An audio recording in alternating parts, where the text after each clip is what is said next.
அனைவருக்கும் ஜெய் ஸ்ரீ சாய். இன்னைக்கு சச்சரித்ரால 2வது அத்தியாயம் நம்ம பார்த்துட்ருக்கோம். அதோடைய கண்டினியூஷனே இப்போ பார்ப்போம். 2வது அத்தியாயத்தில் இந்த பாபா என்ன சொன்னாருங்கிறத நம்ம பார்த்துட்டோம். என்னுடைய கதையை நானே எழுதுவேன், இந்த கதையை கேட்கறதுனால நமக்கு நம்மளுடைய கஷ்டங்கள்லாம் தீரும் அப்படிங்கிற வரைக்கும் நம்ம பார்த்தோம். இப்போ விவாதம் என்னும் சொல்லானது ஹேமந்த் பந்த் என்னும் பட்டத்தை நான் பெற்ற நிகழ்ச்சியை விவரிக்க கொடுத்திருந்த வாக்குறுதியை ஞாபகமூட்டுகிறது. அதையே இப்போது கூறுகிறேன். இந்த பேரால ஹேமந்த் பந்த் அவருடைய அனுபவத்தை, ஷிரடிக்கு அவர் எப்படி வந்தாருங்கிற அனுபவத்தை சொல்கிறாரு. முதல்ல அவர் எப்படி ஷிரடிக்கு போனாருன்ட்டு.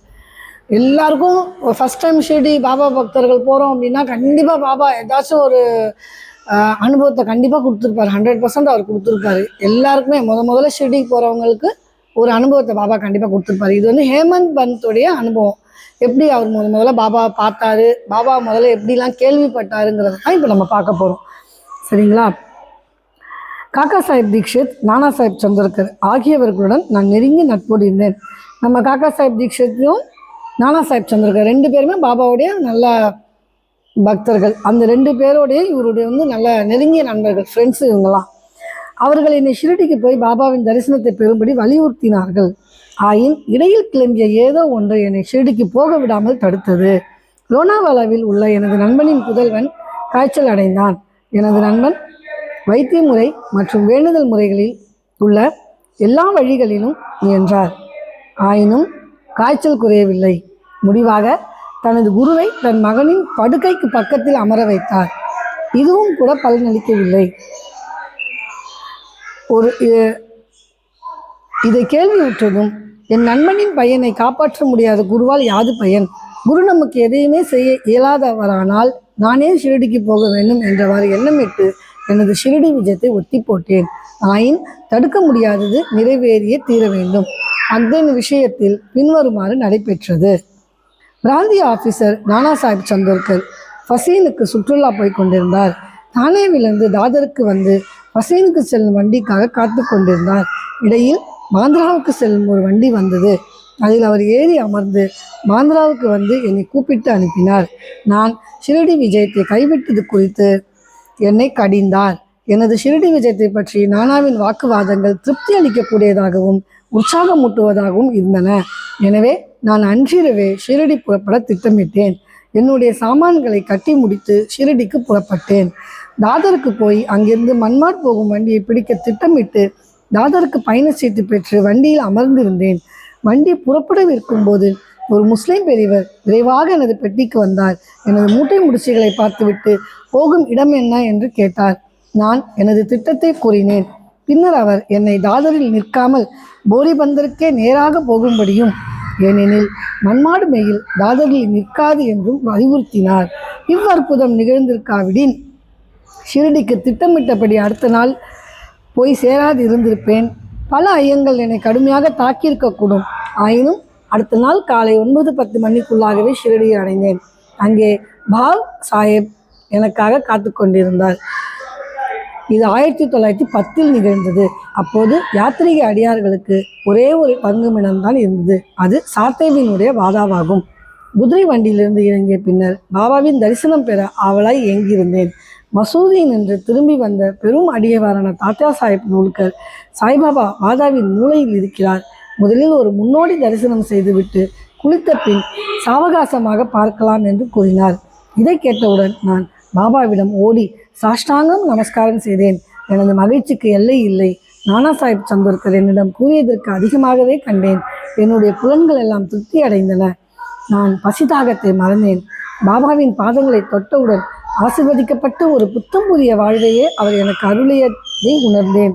என்னை இச்செயலில் இடைவிடாமல் தூண்டி சாய்பாபாவின் தரிசனத்திற்கு உதவி புரிந்தவர்களுக்கு கடமைப்பட்டதாக கருதுகிறேன். அவர்களை உண்மை உறவினர்களாக நினைக்கிறேன். அவர்களுடைய கடனை நான் திருப்பித் தர முடியாது. அவர்களை நினைத்து அவர்கள் முன் விழுந்து வருகிறேன். பாபாவின் தரிசனத்துள்ள நூதனமானது. நான் கண்டவாறு நம்முடைய எண்ணங்கள் மாறுகின்றன. முன்னை கர்மங்களின் வலிமை அழிக்கப்படுகிறது அல்லது பற்றற்ற நிலை அதிகரிக்கிறது. முன்னை பிறவிகளை செய்த பல கர்மங்களால் அத்தகைய சுபதரிசனம் அடையப்படுகிறது. நீங்கள் சாய்பாபாவை கண்டு விட்டீர்களேயானால் உலகு எல்லாம் சாய்பாபாவை தோற்றமளிக்கிறது. இப்போ என்ன சொல்லியிருக்காரு பாருங்க. இவர் என்ன பண்ணார், ஹேமந்த் பந்த் அவர் காக்கா சாஹிப் தீக்ஷித்தும் நானா சாஹிப் சந்திரனுக்கும் 2 பேரும் நல்ல ஃப்ரெண்ட்ஸ். ஹேமந்த் பந்துக்கு அவங்க 2 பேரும் பாபாவுடைய டிவோட்டிஸ். அவங்க வந்து இவருக்கு வந்து சொல்கிறாங்க, என்ன சொல்கிறாரு, இந்த மாதிரி ஷிர்டியில் வந்து சாயின்ற ஒரு மகான் இருக்காரு, நீ போய் பாரு அப்படின்னு அவருடைய நிறையா எக்ஸ்பீரியன்ஸ் எல்லாம் சொல்கிறாரு. இப்போ நம்மளும் அப்படி தானே, ஒரு குருவை போய் பார்த்தோம்னா நம்ம வந்து அந்த குருவை பற்றி நம்ம எடுத்து சொல்லுவோம் நம்ம நண்பர்கள்ட்டெல்லாம், வா போய் பார்க்கலாம், அங்கே குரு இருக்காரு, இங்கே குரு இருக்காரு அப்படின்னு நம்ம சொல்லுவோம் இல்லையா. அந்த மாதிரி தான். அந்த மாதிரி இவங்களுடைய பேச்சு வந்து அவருக்கு வந்து ஒரு திருப்திகரமாக இருந்தது. போகலான்னு நினச்சிட்டு இருக்கும்போது திடீர்னு என்ன ஆயிடுச்சுன்னு கேட்டிங்கன்னா, அவருடைய ஃப்ரெண்டு, இன்னொரு ஃப்ரெண்டு, அவருடைய குழந்தைக்கு வந்து உடம்பு சரியில்லாமல் போயிடுச்சு. அந்த ஃப்ரெண்டு என்ன பண்ணியிருக்காரு, எல்லா விதமான பிரயத்னங்களும் பண்ணியிருக்காரு. கடைசியில் அவருக்கு உள்ள ஒரு குருவே வந்து குழந்தையோட கிட்ட வந்து உட்காரவும் வச்சுட்டாரு. ஆனாலும் அந்த குழந்தை வந்து காப்பாற்றப்படாமல் இறந்து போயிருக்கு. இந்த நிகழ்ச்சி நடக்கும்போது நம்ம ஹேமந்த் பந்துக்கு என்ன தோணியிருக்குன்னா, என்னுடைய நண்பனுடைய குழந்தைய வந்து அந்த குருவால் காப்பாற்ற முடியலையே, அப்போ குரு நமக்கு இருந்து என்ன பிரயோஜனம், எதுக்காக குரு வேணும், நம்ம வேலையெல்லாம் செய்யும் போது நமக்கு எதுக்கு குரு தேவைப்படுறாரு. சிம்பிளாக இந்த உலகத்துடைய லாங்குவேஜில் நம்ம பேசணும் அப்படின்னா, நம்ம இப்போ சொல்லுவோம் இல்லையா, நம்ம உழைச்சாதான் நமக்கு சாப்பாடு அப்படின்னு நம்ம சொல்லுவோமா இல்லையா. அந்த மாதிரி நமக்கு அப்புறம் எதுக்கு குரு தேவைப்படுறாரு, எதுக்கு நம்ம அவர் பேச்சை கேட்டு நம்ம நடந்துக்கணும் அப்படின்னு நிறைய டவுட்டுலாம் வந்துட்டு அப்புறம் போய்க்கலாம் ஷிர்டிக்கு அப்படின்னு சொல்லிட்டு அவரோட ஷிர்டி விஜயத்தை ஒத்தி போட்டுட்டாராம். அது என்ன ஆயிடுச்சுன்னா, கொஞ்ச நாள் கழிச்சு திரும்பி அவர் நானா சாஹிப் சந்திரகரை வந்து ஒரு இடத்துல வச்சு பார்த்துருக்காரு. பார்த்த உடனே, என்னப்பா ஷிர்டி போயிட்டு வந்துட்டியா அப்படின்னு அவர் கேட்டிருப்பாரு போல். இவர் வந்து விஷயத்த சொல்லியிருக்காரு, நான் போகலை, இந்த மாதிரி ஆயிடுச்சு அப்படின்னு விஷயத்த சொல்லவும் நானா சாஹிப் சந்திரகர் திரும்ப அவர்கிட்ட வந்து நிறைய விவாதம் பண்ணி அவருக்கு பாபாவை புரிய வச்சு நீ போன்னு சொன்னார். நானா சாஹிப் சந்திரகர் பேசுனது வந்து ஹேமந்த் பந்துக்கு சரின்னு பட்டுச்சு. சரின்னு பட்டோன்னே சரி நான் போகிறேன் அப்படின்னு ஒரு முடிவுக்கு வந்தார். அதே மாதிரி தாதருக்கு வந்து அங்கேருந்து டிக்கெட் எடுத்து மன்மாடுக்கு போகணும்னு முடிவு எடுக்கும் போது அந்த மெயில்னால் வண்டி எக்ஸ்பிரஸ்ஸு சொல்கிறாங்களா, அந்த காலத்தில் மெயில், அந்த வண்டி வந்து தாதரில் நிற்காது போல். அந்த நேரம் வந்து பார்த்திங்கன்னா ஒரு முஸ்லீம் பெரியவர் யாரோ பக்கத்தில் வந்து ஒரு முதியவர் அவர் பக்கத்தில் வந்து என்ன சொல்லியிருக்காருன்னா, இது வந்து நீ யாராவது தாதரில் இறங்காத, நீ போக வேண்டிய அந்த மன்மாடு ட்ரெயின் வந்து தாதரில் நிற்காது, நீ அடுத்த ஸ்டேஷனுக்கு அங்கே போயிடு அப்படின்னு சொல்லிட்டு அவருக்கு என்ன பண்ணியிருக்காரு, ஒரு அட்வைஸ் பண்ணியிருக்காரு. ஹேமந்த் பந்த் சொல்கிறாரு, ஒருவேளை அந்த முதியவர் வந்து எனக்கு அந்த அட்வைஸை பண்ணியிருக்காட்டி இன்னும் பல கடுமையான ஐயங்கள் வந்து என்ன பண்ணியிருக்கோம், தாக்கியிருக்கோம். நான் திட்டமிட்டபடியே மறுநாள் 9லேருந்து 10 மணிக்குள்ளே நான் வந்து ஷிர்டி போய் சேர்ந்தேன். அங்கேருந்து குதிரை வண்டி தான் அந்த காலத்துலலாம், மண்மாடுலேருந்து குதிரை வண்டி பிடிச்சி ஷிர்டிக்கு போயிருக்காரு. ஷிர்டி போய் சேர்ந்தேன். பாபாவை நேரில் தூரத்துலேருந்து பார்க்கும்போதே நானா சாஹிப் சந்திரகரும் காக்கா சாஹிப் தீக்ஷித்தும் என்ன சொன்னாங்களோ என்கிட்ட அதை விட அதிகமாக நான் பார்த்தேன்னுவாங்க. இப்போ இன்னைக்கு நம்ம ஷிர்டிக்கு போனால் கூடங்க, நம்ம லைனில் நின்று அவ்வளோ கஷ்டப்பட்டு ஒரு 2 ஹவர் 3 ஹவர் லைனில் நின்று பாபா கிட்ட நம்ம போகும்போது அவரை தூரத்துல இருந்தே அந்த கோயிலுக்குள்ள என்ட்ரி ஆகும்போது நம்ம அவரை பார்க்கும் போதே இவர் சொல்றாரு பார்த்தீங்களா, மனசு அப்படியே ஒரு மாதிரி அமைதியாயிடுது. நம்ம என்ன பாபாட்ட கேட்க வந்தோங்கிறதே நமக்கு மறந்து போயிடும். அவரை பார்த்த உடனே அந்த பரவச நிலையிலேயே வந்து அந்த லைன்ல நிற்கிற வரைக்கும் பாபா வேலையை கூடு, பாபா குழந்தை கல்யாணம் ஆகட்டும், குழந்தை பிறக்கட்டும்னு 1000 வேண்டுதல்களை நம்ம வச்சுக்கிட்டே இருப்போம் லைன்ல. கிட்ட உள்ள போன உடனே அவர் தர்பாருக்குள்ள நம்ம என்ட்ரி ஆன உடனே அந்த ஒரு க்ஷணம், நான் சொல்றது வந்து அந்த ஒரு க்ஷணம், இந்த ஒரு செகண்ட் நம்ம எல்லாத்தையுமே மறந்துடுறோங்க. மறந்து பாபாவை பார்க்கும்போது அந்த மனசு வந்து நம்மளை அறியாம ஒரு ஒரு ஒரு ஆனந்தத்தை அடையுது. அது அனுபவிச்சவங்களுக்கு மட்டும்தான் தெரியும். ஷிர்டி போனீங்கன்னா பாருங்களேன், அந்த இதை அனுபவிச்சு பாருங்களேன். அந்த ஒரு க்ஷணம் வந்து நமக்கு எதுவுமே ஞாபகம் இருக்காது. அவருடைய முகம், அவருடைய பரவச நிலை, நம்ம அந்த ஆனந்தம் மட்டும்தான். அதுதான் ஹேமந்த் பந்த் அன்னைக்கு அனுபவிச்சாரு. நம்ம இன்னைக்கும் அதை அனுபவிக்கிறோம். பாபா கிட்ட உள்ள போகும்போது அதே பரவசமான அந்த நிலைமை. அவர் சொல்றாராம், பாபாவின் தரிசனத்தில் உள்ள நூதனமானது நான் கண்டவாறு நம்முடைய எண்ணங்கள் மாறுகின்றன. நம்ம என்னெல்லாம் வேண்டணும்னு எடுத்துகிட்டு வரோமோ எல்லாம் நமக்கு மறந்து போயிடும். நம்மளுடைய எண்ணமே நமக்கு மாறிடுவாங்க. முன்னை கர்மங்களின் வலிமை அழிக்கப்படுகிறது அல்லது பற்றற்ற நிலை அதிகரிக்கின்றது. முன்னை பிரிவுகளில் செய்த பல கர்மங்களால் அத்தகைய சுப தரிசனம் அடைய பெறுமா. நிறைய இடத்துல இந்த வார்த்தை இருக்கும். நம்ம போன ஜென்மத்தில் போன சொல்லுவாங்களா, முற்பிறவிகளில் நிறைய புண்ணியம் செஞ்சுட்டு இருந்தாலே ஒழிய பாபாவுக்கு முன்னாடி வந்து நம்ம உட்காந்துருக்க முடியாது. நிறைய நம்ம செஞ்சுருக்கோம், நிறைய புண்ணியம் செஞ்சுருக்கோம். அதனால தான் பாபா கிட்ட வந்து அவர் கோவிலில் வந்து உட்கார்றதுக்கான ஒரு வாய்ப்பு நமக்கு கிடைக்கிது அப்படின்னா நம்மளாம் அதிர்ஷ்டசாலிகள் தான். இதில் வந்து பார்த்திங்கன்னா சூடான விவாதம் ஒன்று நடந்தது. அந்த இவங்க ஷிரடி வந்துட்டாங்க, அப்போ தங்கறதுக்கு வந்து இடம் கிடையாதான். சாத்தேவுடைய வாதா 3 வாதா தான். ஒன்று பூட்டியுடைய வாடா, இப்போ அங்கே பாபா சமாதி மந்திர் இருக்குது. இன்னொன்று காக்கா சாஹிப் தீக்ஷித் வாதா ஒன்று கட்டினாரு. இப்போ அங்கே பார்த்தீங்கன்னா பாபா கோயிலை விட்டு நம்ம அந்த வேப்பமரம் குருஸ்தானை சுற்றிட்டு நம்ம வெளியில் வந்தோம்னா எதிர்க்க ஒரு மெடிக்கல் சென்டர் இருக்கும், அங்கே தீக்ஷித் வாதான்னு எழுதியிருக்கோம் பாருங்கள், அது ஒன்று. சாத்தியில் ஒன்று வாதா வந்து இப்போ இடிக்கப்பட்டிருக்காங்க குருஸ்தானுக்கு கரெக்டாக வேப்பமரத்துக்கு எதிர்த்தாப்புல. இப்போ ஒரு பில்டிங் இருக்குது பாருங்கள், சின்னதாக அந்த அண்டர் கிரவுண்டில் போவாங்க, அந்த பில்டிங் தான் ஃபஸ்ட்டு வந்து பில்டிங்காக இருந்தது ஒரு காலத்தில். ஃபஸ்ட் ஃப்ளோர் வரைக்கும் இருந்தது. அதுதான் சாத்தையனுடைய வாதாவாக முதல்ல இருந்தது அது, சரிங்களா. இதுதான் தங்குறதுக்கு இடமா இருந்தது. இப்போ சூடான விவாதம் குருவின் தேவை பற்றி எனக்கும் பாலாசாஹிப் பாட்டேக்கும் இடையில் ஒரு சூடான விவாதம் வந்துதான். நான் ஷிரடிக்கு வந்த தினத்தன்று நடைபெற்றது. என்னைக்கு அவர் ஷிரடிக்கு போனாரோ அன்றைக்கே இந்த அவருடைய ரூமில் வந்து ஒரு பெரிய ஒரு ஆர்கியூமெண்ட் வந்துருச்சு. யாருக்கு வந்துச்சுன்னா பாலாசாஹிப் பாட்டே அவருக்கும் ஹேமந்த் பந்துக்கும். என்னென்னு விவாதம் வந்தது? நம் சுதந்திரத்தை நாம் ஏன் இழக்க வேண்டும், மற்றவர்களிடம் ஏன் சரணாகதி அடைய வேண்டும் என்று நான் விவாதித்தேன். நாம் நம்முடைய கடமையை செய்ய வேண்டியிருக்கையில் ஏன் குரு தேவைப்படுகிறார்? ஒருவன் தன்னால் ஆன முயற்சிகளை செய்து தன்னைத்தானே காப்பாற்றி கொள்ள வேண்டும். சோம்பேறியாக தூங்குவதை தவிர வேறு எதையும் செய்யாத ஒருவனுக்கு குரு என்ன செய்து விட முடியும்? இங்கெல்லாம் நான் சுதந்திர எண்ணத்திற்காக வாதாடினேன். பாட்டே கர்மத்துக்காக, அதாவது தலைவிதிக்காக வாதாடி கூறியதாவது, நடப்பது நடந்தே தீரும். பெரியோர்கள் எல்லாம் தோல்வி உற்றிருக்கிறார்கள். மனிதன் ஒரு வழியில் நினைக்க தெய்வம் வேறு வழியில் செயல்படுகிறது. உம்முடைய புத்தி சாதுரியத்தை தள்ளிவிடுக. பெருமையும் அகங்காரமும் உமக்கு உதவாது. கொள்கைகள் மாறுபாடுகள் இவற்றுடன் இவ்வாதம் 1 மணி நேரத்துக்கு மேல் நடைபெற்றும் வழக்கம் போல ஒரு முடிவும் காணப்படாது. முடிவாக களைப்படைந்து விட்டோம். நானும் என மன அமைதியை இழந்தேன். வலிவான சரீர அபிமானம் அகங்காரம் இவை இல்லாவிடில் விவாதமே இல்லை என கண்டேன். அகங்காரமே விவாதத்தை வளர்க்கிறது என்று கூறலாம். பாருங்க, ஒரு பெரிய ஆர்குமெண்ட்டு இந்த அவங்க ரூமில் நடந்திருக்கு. அவர் எப்படி ஹேமந்த் வந்து எந்த மனநிலையில் இருந்திருக்காரு பாருங்க. நம்ம எதுக்கு போய் இன்னொரு குரு கிட்ட சரணாகதி அடையணும், நான் எதுக்கு என்னுடைய சுதந்திரத்தை இழக்கணும் அப்படின்னா என்ன அர்த்தம்? ஒரு குரு வந்து நமக்கு வந்து சரணாகதி அடைஞ்சிட்டாருன்னா அவரை கேட்டுட்டு செய்யணும், எங்கே போகணும், எங்கே வரணும், இது செய்யலாமா வேண்டாமா அப்படின்னு நம்ம அவர்கிட்ட நம்ம எதுக்கு நம்மளை ஒப்படைக்கணும் அப்படின்னு வாதாடி இருக்காரு. அது மட்டுமா வாதாடினாரு?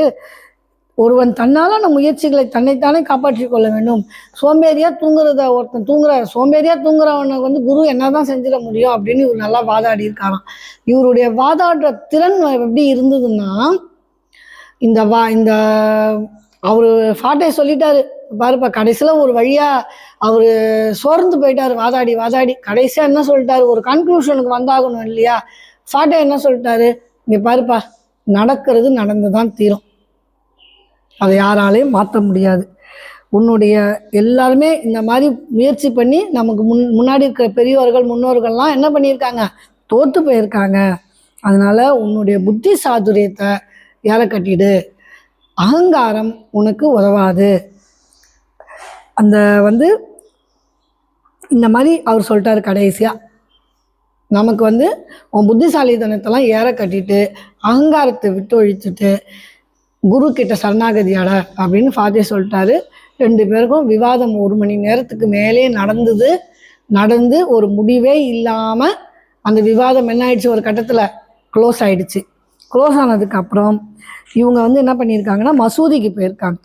மசூதிக்கு போன உடனே சென்றபோது காக்கா சாஹிப் தீக்ஷித்தை பாபா பின்வருமானும் வினவினாராம்.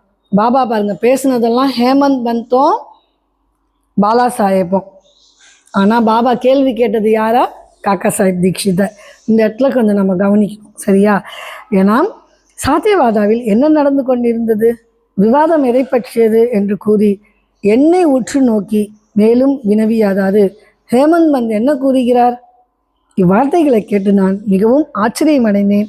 நான் தங்கியிருந்ததும் விவாதம் நடந்ததுமான சாத்தியவாதாவானது மசூதி நின்று நல்ல தூரத்தில் இருக்கிறது.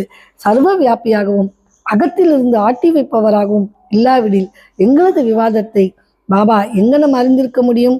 பாருங்க, அப்போ பாபா என்ன சொல்லியிருக்காரு? இவங்க மசூதிக்கு போயிருக்காங்க. போன உடனே பாபா வந்து காக்கா சாஹிப் தீக்ஷிதை கேட்டுருக்காரு, என்னப்பா ஹேமந்த் பந்த் என்ன சொல்கிறாரு? என்ன இவ்வளோ விவாதம், என்ன வாதம், எதை பற்றின விவாதம் பண்ணிட்டு இருந்தீங்களா அப்படின்னு பாபா கேட்டுறாராம். ஹேமந்த் பந்த்னு இவரை பார்த்து யாரை தபோல்காரை பார்த்துட்டு கேட்குறாரு பாபா, என்ன ஹேமந்த் பந்த் என்ன சொல்கிறாரு அப்படின்னு கேட்டிருக்காராம். அப்போ இவருக்கு வந்து ஹேமந்த் பந்துக்கு வந்து தபோல்கருக்கு வந்து ஒரே ஆச்சரியம். ஏன்னா மசூதி எங்கே இருக்குது? துவாரகமாயி. இப்போ எல்லாருக்கும் தெரியும், ஷிர்டி போனவங்களுக்கெல்லாம். வாதாங்கிறது குருஸ்தான் கிட்ட இருந்தது. அப்போ அது இவ்வளோ தூரத்தில் இருக்கும்போது அந்த காலத்தில் இந்த மாதிரிலாம் இல்லை இல்லையா? இவருக்கு ஒரு டவுட்டு, நம்ம இவ்வளோ தூரத்தில் இருக்கோமே, எப்படி பாபாவுக்கு அந்த ரூமுக்குள்ளே நடந்ததெல்லாம் எப்படி பாபாவுக்கு தெரிஞ்சுது? அவர் அந்தர்யாமி, எல்லாருடைய இதயத்திலையும் பாபா அமர்ந்திருக்காருங்கிறதுக்கு இது ஒரு சாட்சி.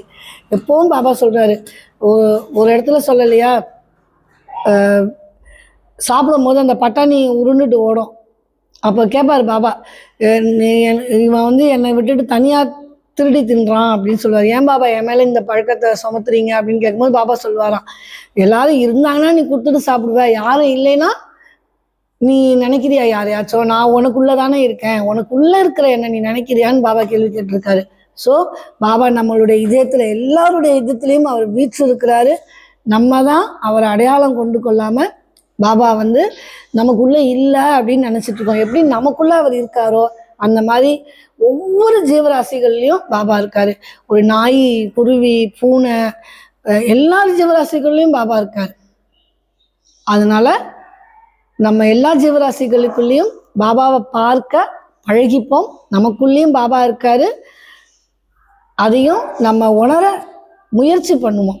எடுத்த உடனே ஒரே நாளில் இந்த சாகச பயிற்சிலாம் நடக்காது. நம்ம மெதுவாக நமக்குள்ளே பாபா இருக்காரு, எனக்குள்ளே பாபா இருக்காரு. நம்ம அப்போ எப்படி நம்ம ப்ராக்டிஸ் பண்ணணும்? முதல்ல நம்ம சாப்பிட்ற சாப்பாட்டெல்லாம் சுவாமிக்கு நைவேத்தியம் பண்ணணும். நம்ம வீட்டில் இருக்கிற சாமி ரூமில் பாபாவுக்கு சாப்பாடு நைவேத்தியம் பண்ணுறீங்க, சரி. உள்ளுக்குள்ளே நமக்குள்ளே பாபா இருக்கும் போது நம்ம ஒரு சாப்பாடு நம்ம சாப்பிட்றோம் அப்படின்னா, ஒரு டீ குடிக்கிறோம் அப்படின்னா, தண்ணி குடிக்கிறோம் அப்படின்னா, பாபா தண்ணி குடிச்சுக்கோங்க. அவருக்கு முதல்ல உள்ளுக்குள்ளே இருக்கிற பாபாவுக்கு முதல்ல அதை நைவேத்தியம் பண்ணிட்டு, நம்ம இதயத்துக்குள்ளே இருக்கிற பாபாவுக்கு முதல்ல அதை நம்ம நைவேத்தியம் பண்ணணும். அதுக்கப்புறம் நம்ம சாப்பிடணும். அப்படி நம்ம மெதுவாக ஒன்று ஒன்றா நம்ம பிரயாசம் பண்ணி பண்ணி பண்ணி ப்ராக்டிஸ் பண்ணோன்னா நம்ம கூடிய சீக்கிரம் நமக்குள்ளே மட்டும் இல்லை, நம்ம எல்லாருக்குள்ளேயும் பாபாவை பார்க்க ஆரம்பிச்சிருவோம். அந்த மாதிரியான முயற்சியில் நம்ம இறங்குவோமாக எல்லாருக்கும். இப்போ நம்ம வந்து பார்ட் டூ வந்து குரு பாகவதம் இல்லையா, அதை நம்ம பார்ப்போம். நம்ம நேற்றுக்கு பார்த்தது வந்து 7வது 8வது ஸ்லோகத்தை நம்ம பார்த்தோம். இன்னைக்கு வந்து 9, 10 ஸ்லோகத்தை நம்ம பார்ப்போம். ஓ குருதேவா, உங்கள் கருணை பார்வை எந்த பக்தர் மேல் வீசினாலும் தெய்வத்தின், அதாவது ஸ்ரீஹரியின் புனித சக்தி உங்கள் கருணை கொண்ட பார்வை மூலம் வழிந்து ஓடுகிறது. எவர் மீது நீங்கள் அருள் பொழிந்தாலும் இயற்கையின் அனைத்து சக்திகளும் அவருக்கு அடிமையாகிறது, அதாவது அவருக்கு உதவுகிறது. ஏனென்றால் இயற்கையின் அனைத்து சக்திகளும் மற்றும் பஞ்சபூதங்களும் உங்கள் கட்டளைப்படியே இயங்குகின்றன. இது எவ்வளோ உண்மையான வார்த்தை. இப்போ நம்ம படித்ததுக்கு பாருங்களேன், இந்த வார்த்தை பாருங்கள். எந்த ஒரு பக்தர் மேலே வந்து குருவுடைய கருணை பார்வை, நம்மளை குரு பார்க்குறாரு அப்படின்னா, குரு மட்டும் பார்க்கல, இந்த பிரம்மாண்டத்தில் இருக்கிற அத்தனை தேவதைகள், அத்தனை கடவுள், அத்தனை குருமார்கள், எல்லாருடைய பார்வையும் கருணை பார்வை நம்ம மேலே விழுதுன்னு அர்த்தம். அதுதான் இந்த 9வது 10வது ஸ்லோகம். இதை நம்ம ஒடியா மொழியில் படிப்போமா? ஜா பிரதி ஜரே கிருபாபாப நயனு தப குருதேவ ஜே கிருபா பாரி சாதே மீஷி புகை ஹரிங்க ஷகதி जा प्रति तुम्हें कृपा कर समस्ता शक्तिता साकर சக்திசாலே தம இச்சாரே பஞ்சதத்துவ தம ஆக்கியான்றே. பஞ்சபூதங்கள் எல்லாம் அவர் உங்கள் கட்டளைப்படி இயங்குகின்றன. நமக்கு அவ்வளவும் நமக்கு வந்து குரு கிருபை இருந்ததுன்னா அவ்வளோ பேரும் நமக்காக வேலை செய்வாங்க அப்படின்னு சொல்கிறாங்க. நமக்கு அடிமையாகி இருந்து நமக்காக உதவி பண்ணுவாங்க. எப்படி ஒரு உதாரணம், இப்போ நம்ம நல்ல வெயில், நம்ம மேலே குரு கிருபை இருந்துன்னு வச்சுக்கோங்களேன், நம்ம அந்த நேரம் பார்த்திங்கன்னா வெயில் கொஞ்சம் தணிஞ்ச மாதிரி இருக்கும். அதுதான் நல்ல மழை காலம். நம்ம வெளியில் போகும்போது நம்ம அப்போல்லாம் தெரிஞ்சுக்கலாம், நம்ம பாபாவை நல்லா வேண்டிக்கிட்டு பாபாவை உள்ள நம்ம விருப்பப்பட்டு நீங்கள் போனோம், நம்ம விருப்பப்பட்டு இல்லை, அவர்கிட்ட நம்ம சொல்லிட்டு போகிறோன்னு வச்சுக்கோங்களேன், நம்ம மழையில் நனையாமல் அந்த நேரம் மழை விட்டுருக்கோம், இல்லை நம்ம எந்த கஷ்டமும் படாமல் அந்த இடத்துக்கு போயிட்டு வந்துடலாம். இதுதான் குருவுடைய கருணை பார்வை நம்ம மேலே வேணும் அப்படிங்கிறது தான் இந்த 9வது மற்றும் 10வது ஸ்லோகத்துடைய அர்த்தம். சரிங்களா? இப்போ மகான்களுடைய பகுதிக்கு வருவோம். 3ஆம் பகுதியான மகான்கள் பகுதியில் இப்போ நம்மளோட வாழ்ந்துட்டு இருக்க ஒரு மகானை பற்றி நம்ம பார்த்துட்ருக்கோம். நேற்றுக்கு நம்ம என்ன பார்த்தோம், ஈஞ்சம்பாக்கம் சாய்பாபா என்னுடைய எக்ஸ்பீரியன்ஸை மட்டும் தான் நான் பகிர்ந்துக்கிறேன். ஏன்னா இப்போ அவர் வந்து வாழ்ந்துட்டு இருக்காரு. சரிங்களா? இப்போ அவருடைய பக்தர்கள்லாம் இந்த மாதிரி ஒரு புக்காக எழுதியிருந்தாங்கன்னா எல்லாரும் புக்கை நம்ம படித்து சொல்லலாம். அதுக்கும் வாய்ப்பு கிடைச்சதுன்னா நிச்சயமாக அதுவும் சொல்லலாம். இப்போ என்னுடைய சொந்த பர்சனலான எக்ஸ்பீரியன்ஸு இந்த மகானோடது, அவரை பற்றி நம்ம இப்போ ஷேர் பண்ணுறோம் நான் உங்கள்கிட்ட. அப்போ நான் சொன்னேன், இது கிட்டத்தட்ட ஒரு 93-94 கும்பாபிஷேகம் ஆயிருக்கும்னு சொல்கிறேன். இப்போ 26னா ஒரு 30 இயர்ஸ் ஆயிடுச்சியா, ஆயிருக்குமா? 94னா 30 இயர்ஸ் மேலே ஆயிடுச்சு. சரிங்களா? இப்போ பாருங்கள், நாங்கள் வந்து கும்பாபிஷேகமாக முடிஞ்சிருச்சு. அது வரைக்கும் நம்ம பார்த்தோம். கும்பாபிஷேகம் முடிஞ்சு நாங்கள் 4 பேர் இருந்தோம் இல்லையா, கலாக்கா, ரவி அண்ணா, ரமாக்கா இருந்தாங்க, நான் இருந்தேன். நாங்கள் 4 பேரும் என்ன பண்ணோம், நேராக அந்த கடற்கரையில் போய் கொஞ்ச நேரம் உட்காந்துருந்தோம். உட்காந்துருக்கும் போது திடீர்னு எனக்கு வந்து ஒரு ஞாபகம் வந்தது. என்ன ஞாபகம் வந்தது, குருஜி வந்து சொன்னார் இல்லையா, மயிலாப்பூரில் வச்சு, நீ நாளை I want to talk with you, come tomorrow at Saipuram, we will talk there அப்படின்னாரு. ஸோ நான் என்ன நினச்சேன், நம்ம போய் பேசலாம் அவர்கிட்ட அப்படின்னு சொல்லி நேராக அவர் இருக்கிற இடத்துக்கு வந்தோம். அப்போ வந்து ஒரு சின்ன ஹட்டு ஒன்று போட்டிருந்தாங்க, குடிசை ஒன்று போட்டிருந்தாங்க அவருக்காக. அந்த குடிசைக்குள்ளே வந்து நான் என்ட்ரு ஆகிறதுக்காக நான் வேகமாக உள்ளே நுழைஞ்சோடனே அங்கே வந்து பாலன் அண்ணான்ட்டு ஒரு அண்ணா இருந்தார். அவர் என்ன பண்ணார், அந்த பாலன் சார் வந்து தடுத்து நிறுத்தினார். நில்லுமா, எங்கே உள்ளே ஓடுற கிடுகிடுன்ட்டு அப்படின்னாரு. அந்த ஒருத்தர் வந்திருக்காரு இல்லையா, அவர் என்கிட்ட பேசுகிறேன்னு சொன்னார். நான் ரொம்ப சின்ன பிள்ளைங்க, அதனால் துருன்னு தான் இருப்பேன் நான். அதனால் உள்ளே போய் அவர்கிட்ட பேச போகிறேன் அப்படின்னு, கொஞ்சம் நில்லு, அந்த பக்கம் லைனை பாரு அப்படின்ட்டு ஒரு லைனை காமிச்சார். கிட்டத்தட்ட ஒரு 50-100 பேருக்கு மேலே லைனில் நின்றுட்டு இருந்தாங்க. அதை விட ஜாஸ்தி நான் சொல்கிறது. ஃபுல்லாக என்ட்ரன்ஸ் வரைக்கும் லைன் இருந்தது. அந்த கோயில் போயிருந்தீங்கன்னா தெரிஞ்சிருக்கும். காயத்ரி தேவி இருக்காங்க இல்லையா, இப்போ அதுக்கு எதிர்த்தாப்புல தான் அவருடைய குடிசை போட்டிருந்தாங்க. அந்த விஷ் ஃபுல்ஃபில்லிங் ட்ரீ இருக்கும் பாருங்கள், அந்த விஷ் ஃபுல்ஃபில்லிங் ட்ரீ வந்து அதுக்கு எதிர்த்தாப்புல தான் குருஜிக்கு குடிசை போட்டிருந்தாங்க. அப்போ தான் நான் லைனையே நோட் பண்ணுறேன். பார்த்தா ரொம்ப லைன் நிற்குது. எதுக்காக இவங்களாம் லைனில் நிற்கிறாங்க அப்படின்னு கேட்டேன். அவரை பார்த்து அவரை தொட்டு கும்பிடுறதுக்கு மட்டும்தாம்மா அவ்வளோ லைனு அப்படின்னாரு அவர். நான் வந்து அப்போ இந்த அளவுக்கு இப்போ இருக்கிற அந்த தெளிவு, இப்போ கூட தெளிவுலாம் இல்லை, சும்மா ஒரு பேச்சுக்கு சொல்கிறேன்னு வச்சுக்கோங்களேன். அப்போ வந்து ரொம்ப பாபாவை தவிர வேறு யாருமே வந்து பாபாவோட இடத்துல மற்ற குருக்களை வச்சு பார்க்கக்கூடிய மனப்பக்குவம் அந்த காலத்தில் எனக்கு இல்லை. இப்போ வந்து நான் வந்து எல்லாருக்குள்ளேயும், இப்போ நம்ம சச்சரித்திரா படித்தோம் இல்லையா, எல்லாருக்குள்ளேயும் எல்லா குருமார்களுக்குள்ளேயும் பாபாவை பார்க்குற ஒரு மனத்தளவு ஓரளவுக்கு கொஞ்சம் கொஞ்சமாக ஒரு 2% வந்திருக்குன்னு வச்சுப்போமே, வந்திருக்குன்னு நினச்சிப்போம், அப்படி எடுத்துப்போம் நம்ம அந்த கதைக்காக. அப்போ அந்த மனப்பக்குவம் கிடையாது. அப்போ எப்படின்னு கேட்டிங்கன்னா, சத்யசாய் பாபாவா அவர் வேற ஒரு குருமாரா வேற. நான் மும்பையில் பிறந்து மும்பையில் வளர்ந்ததுனால நிறைய குருமார்கள் மும்பையில் உண்டு. ஒரு குரு மௌலின்ட்டு ஒரு அம்மா இருந்தாங்க, அவங்க வீட்டுக்கு நான் குழந்தையிலேருந்தே போகிற பழக்கம் இருக்குது. நூரி பாபான்ட்டு ஒருத்தர் இருந்தார். அவர்கிட்டயே நான் சின்ன குழந்தையிலேருந்து நான் போகிற பழக்கம் இருக்குது. அப்போ எனக்கு அவங்க குருமார்களை, ஆனால் அவங்களும் பாபாவும் ஒன்றா வச்சு என்னால் பார்க்கக்கூடிய மனப்பக்குவம் எனக்கு கிடையாது. அவங்க வேற இவங்க வேற அப்படின்னு நினச்சேன் நான். அப்போ பாபாவுடைய இடத்துல வேற யாரையுமே வைக்கிறதுக்கு என்னுடைய மனசு அப்போ வந்து என்னுடைய பக்குவப்படாத மனசு வந்து இடம் கொடுக்கல. பாபானா பாபா மட்டும்தான், அவருடைய இடத்த வந்து யாராலையுமே நிரப்ப முடியாது அப்படின்னு நான் நினச்சிட்டு இருந்தேன். மற்ற மகான்களுக்குள்ளேயும் பாபா இருக்காருங்கிற அறிவு எனக்கு அந்த காலகட்டத்தில் கிடையாது. சரிங்களா? அப்போ என்ன ஆச்சுன்னா யாரையுமே நான் அப்போ சொல்லுவேன், பாபாவை விட பெரிய குருவாக இருக்கலாம், ஆனால் பாபா கிடையாது அப்படின்னு சொல்லுவேன். பாபா என்னை திட்டுற மாதிரி தான் இருக்கும். பாபாவை நிறைய எனக்கு புரிய வைக்கிறதுக்கு நிறைய பாபா முயற்சி பண்ணியிருக்காரு. ஆனால் பாபா கிட்டே நான் சொல்லுவேன், பாபா எனக்கு நீங்கள் வேறு எந்த ரூபத்துலேயும் வேண்டாம் பாபா, எனக்கு இந்த ரூபத்திலேயே நீங்கள் இருங்க என் கூட, இது போதும். தலையில் கஃப்னியோட ஒயிட் ட்ரெஸ்ஸோட என் கண்ணுக்கு நீங்கள் எனக்கு இந்த ரூபமே எனக்கு போதும் பாபா, வேறு எந்த ரூபத்துலேயும் எனக்கு நீங்கள் வேண்டாம் அப்படின்னு ஒரு மனநிலையில் நான் இருந்தேங்க. சரியா? இப்போ வந்து அவர் உள்ள விடலையா எங்களை, எனக்கு சரியான கோபம். நேராக பாபா கிட்ட போனோம். பாபா கிட்ட போயிட்டு அன்னைக்கு தான் கும்பாபிஷேகம் ஆச்சு பாபா கோயிலில். அப்போ நான் வந்து பாபா கிட்ட போய் சொல்கிறேன், அவர் தானே வந்து என்கிட்ட பேசணும்னு சொன்னார். இப்போ நான் உள்ளே போனால் என்னை வெளியில் அனுப்பிட்டாங்க பாபா, யாரும் என்கிட்ட பேச மாட்டேங்கிறாங்க, அவர் பேச முடியாதுன்னு சொல்லிட்டாராம்.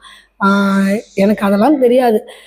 நீங்கள் இந்த கோவிலில் ஈஞ்சப்பாக்கம் சாய்பாபா கோயிலில் நீங்கள் இன்றைக்கி தானே கும்பாபிஷேகம் ஆகிருக்கு, கும்பாபிஷேகம் ஆனால் நீங்கள் இந்த இதுக்குள்ளே வந்துட்டீங்கன்னு தானே அர்த்தம். அப்போ நீங்கள் வந்திருக்கிறது உண்மையாக இருந்ததுன்னா என்னை வந்து அவர் கூப்பிடணும் அப்படின்னு சொல்லி நான் அங்கே இருந்தேன்ப்பா. ஒரு 5 மினிட்ஸ்லேருந்து 10 மினிட்ஸ் ஆகிருக்கோம். இதே நாங்கள் 4 பேர் தான். சாயந்தரம் ஆயிருந்தது. நாங்கள் 4 பேர் மட்டும் மேலே இருக்கோம். அங்கேருந்து அந்த பேலன்ஸ் சார் வந்து வந்தார் கோவிலுக்குள்ள. வந்து என்கிட்ட உங்களை வந்து குருஜி கூப்பிடுறாரு அப்படின்னு சொன்னார். இப்போ கொஞ்ச நேரத்துக்கு முன்னாடி நம்ம பார்த்தோம் தெரியுமா, சாய் சச்சரித்திரா படிக்கும்போது சாத்தியவுடைய வாதமும் மசூதியும் எந்த டிஸ்டன்ஸில் இருந்தது, அந்த டிஸ்டன்ஸ் இருந்தது பாபாவுடைய கோயிலும் சத்பதி குருஜி உட்கார்ந்துருந்த அந்த குடிசையும். இதுதான் ஒரு கோஆர்டினேஷன். நம்ம வந்து ஒரு மகானை பற்றி சொல்லும் போது அது அப்படியே சச்சரித்திராலே இருக்குது பார்த்தீங்களா. நான் சொன்னேனே, இப்போ நீங்கள் பாபாவை வந்து உடலோட பார்க்கணுன்னு விருப்பப்பட்டீங்கன்னா அந்த கோவில் கோரேகாவ் கோயிலில் போய் பாருங்கள். ஞாயிற்றுக்கிழமை வியாழக்கிழமையில அவர் 4 மணிக்கு அங்கே வருவார். நீங்கள் போய் பாருங்கள். அவரை பேசவே வேண்டாம், அவர்கிட்ட எதுவுமே நம்ம பேச வேண்டாம், அவரும் நம்மள்கிட்ட எதுவும் பேச வேண்டாம், பாருங்க போதும். பார்த்தாலே எப்படி ஹேமந்த் பந்த் ஃபர்ஸ்ட் டைம் போய் பார்த்தாரு. இப்போ கரெக்டாக அந்த சச்சரித்திரால நம்ம என்ன படித்தோமோ அதே தான் நான் இந்த மகான் இப்போ நான் இதை விவரிக்கிறேன் உங்களுக்கு, உங்களை தூண்டி விடுறேன்னு கூட வச்சுப்போமே. இதே தான் அதே சுச்சுவேஷன் தான் இது மாதிரி இருந்தது பாருங்கள். அப்போ வந்து நான் கேட்குறேன் அவர்கிட்ட, பேலன்ஸ் சார்கிட்ட, சார் எங்களை தான் கூப்பிடுறாருன்னு நீங்கள் எப்படி சொல்கிறீங்க அப்படின்னு நான் கேட்குறேன். அப்போ அவர் சொன்னார், பாலன் சார் சொன்னார், நீ கோயிலுக்கு போ, அங்கே 4 பேர் இருப்பாங்க, அவங்கள கூட்டிகிட்டு வான்னு சொன்னார். ஒருத்தங்க மட்டும் நிறைய கேள்வி கேட்பாங்க, அவங்கள மட்டும் கைப்பிடிச்சி கூட்டிகிட்டு வான்னு சொன்னார் அப்படின்னாரு. அப்போ நீ தான் ரொம்ப கேள்வி கேட்டுட்ருக்க, நீ வா, உன்னை நான் கூப்பிட்டு போகிறேன்னு சொல்லிட்டு எங்களை குருஜிக்கிட்ட உள்ளே கூட்டிகிட்டு போனார். உள்ளே கூட்டிகிட்டு போய் குருஜியோட நான் என்னுடைய ஃபஸ்ட்டு மீட்டிங் எப்படி இருந்ததுங்கிறத அடுத்த பதிவில் நம்ம பார்ப்போம். எல்லாரும் தயவுசெய்து கொஞ்சம் உன்னிப்பாக கவனிங்க. ஒரு பெரிய வாழ்ந்துட்டுருக்க பாபா பற்றி பேச போகிறேன். ஸோ எல்லோரும் இந்த சேனலை சப்ஸ்கிரைப் பண்ணிக்கோங்க, பெல் ஐக்கான் அது இது பண்ணிக்கோங்க. அப்போ தான் வந்து சப்ஸ்கிரைப் பண்ணால் மட்டும்தான் உங்களுக்கு டெய்லி அந்த நோட்டிஃபிகேஷன் வந்துடும். நம்ம அடுத்த பதிவு எப்போ போடுறோங்கிறத உங்களுக்கு அது ஆட்டோமேட்டிக்காக வந்துடும். சரிங்களா? ரொம்ப இன்ட்ரெஸ்டிங்கான விஷயங்களை நம்ம தொடர்ந்து அடுத்தடுத்த பதிவில் பார்க்கலாம். எல்லாருக்கும் ஜெய் ஸ்ரீ சாய்.